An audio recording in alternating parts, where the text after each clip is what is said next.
Zechariah chapter 5. Ang vision tungkol sa lumilipad na scroll. Tumingala ulit ako, tapos nakita ko ang isang lumilipad na scroll. Tinanong ako ng angel, "Anong nakikita mo?" Sumagot ako, "Isang lumilipad na scroll po na may habang 9 meters at lapad na halos 5 meters. Sabi niya, nakasulat diyan ang mangyayaring sumpa sa buong mundo. Tatanggalin sa mundo ang lahat ng mga magnanakaw, pati na rin ang mga sinungaling. Ipapadala ko ito sa bahay ng magnanakaw at sinungaling at mananatili ito doon hanggang sa masira ang lahat ng kahoy at bato ng bahay niya. Ito ang sinabi ni Lord na makapangyarihan sa lahat." Ang vision tungkol sa babae sa basket. Lumapit ang angel na nakausap ko at sinabi sa akin, "Tumingala ka at tingnan mo kung ano ang paparating." "Ano po yan, sir?" tanong ko sa kanya. "Ang malaking basket na ito ang kasalanan ng buong mundo," sagot niya. Tapos bumukas ang cover nito na gawa sa lead at nakita ko ang isang babaeng nakaupo sa loob nito. Sabi niya, ang babaeng ito ang kasamaan. Pinasok na sa basket ang babae at sa kanya tinakpan ang basket ng cover na gawa sa lead. Tapos tumingala ako at may nakita akong dalawang babaeng lumilipad papalapit sa akin na may mga pakpak gaya ng sa tagak. Kinuha nila ang basket at lumipad silang dala ito. Tinanong ko ang angel na nakausap ko, saan po nila dadalhin ang basket? "Gagawa sila ng temple sa lupain ng Shinar sa Babylonia. Pagtapos na ito, sa kanila ilalagay ang basket doon para i-worship ng mga tao," sagot niya. Zechariah chapter 6. Ang vision tungkol sa 4 na chariot. Tumingala ulit ako. Tapos nakita ko ang 4 na chariot galing sa gitna ng 2 bronze na bundok. Red ang kulay ng mga kabayong humihila sa unang chariot. Mga black naman sa pangalawa. Doon sa pangatlo ay may mga kulay white at mga batik-batik naman doon sa pang-4. Tinanong ko ang angel, "Sir, ano pong ibig sabihin ng mga chariot nito?" "Ito ang 4 na hangin na papalabas na ng langit matapos humarap sa Lord ng buong mundo. Ang chariot na hila ng mga black na kabayo ay papunta sa north. Yung heel naman ng mga white na kabayo ay sa west. Tapos, yung mga batik-batik ay sa south," sagot ng angel. Paglabas ng mga kabayong batik-batik, gustong-gusto na nilang i-check ang situation ng mundo.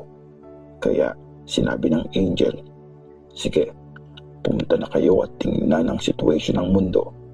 Ganun nga ang ginawa ng mga ito.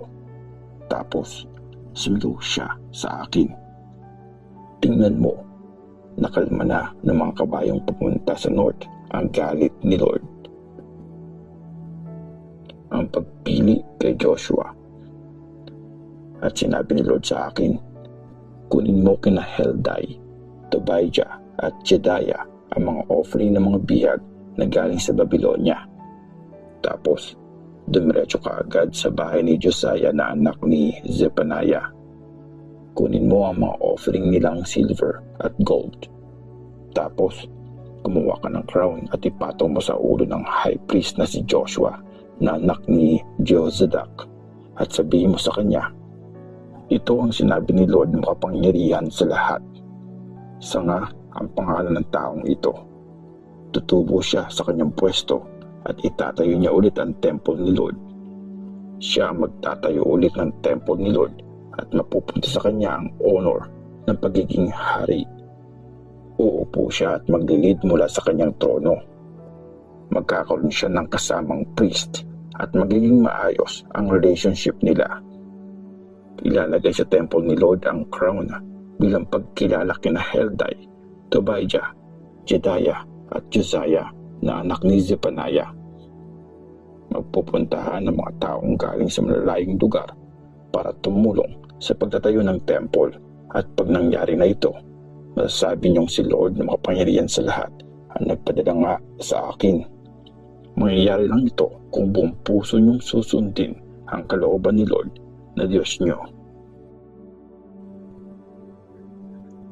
Zechariah chapter 7. Baliwala ang fasting nila. Nagsalita si Lord kay Zechariah noong 14 ng month ng Kislev, noong 9 month ng 4th year ng paghahari ni Darius. Pinadala ng mga taga-Bethel sina Sharezer at Regemelech kasama ang mga tauhan nila para mag-pray at humingi ng awa kay Lord, at para itanong din sa mga priest ng temple at sa mga prophet kung itutuloy pa nila ang fasting nila tuwing 5th month. Sinabi sa akin ni Lord na makapangyarihan sa lahat, ito ang sabihin mo sa mga tao at sa mga priest. Para kanino ba kayo nagpa-fasting at nagduluksa every 5th at 7th month nitong 70 years? Para sa akin ba? Tapos, pag kumakain kayo at umiinom, di ba? Sarili nyo lang ang napubusog. Hindi ba? Ganyan na ganyan ang sinabi noon ni Lord sa pamamagitan ng mga prophet nung marami pang taong nakatira sa Jerusalem at masagana ang buong lupain na kahit sa Negev at sa Shepela ay may naman nakatira. Sintigas ng bato ang puso ng mga tao. Nagsalita si Lord kay Zechariah. Ito ang sinabi ni Lord na makapangyarihan sa lahat. Maging makatarungan kayo, maging mabait at maawain sa bawat isa. Huwag niyong pagmalupitan ang byuda, ang ulila, ang dayo, ang mahirap, at huwag kayong mag-isip ng masama laban sa inyong kapwa. Pero hindi sila nakinig.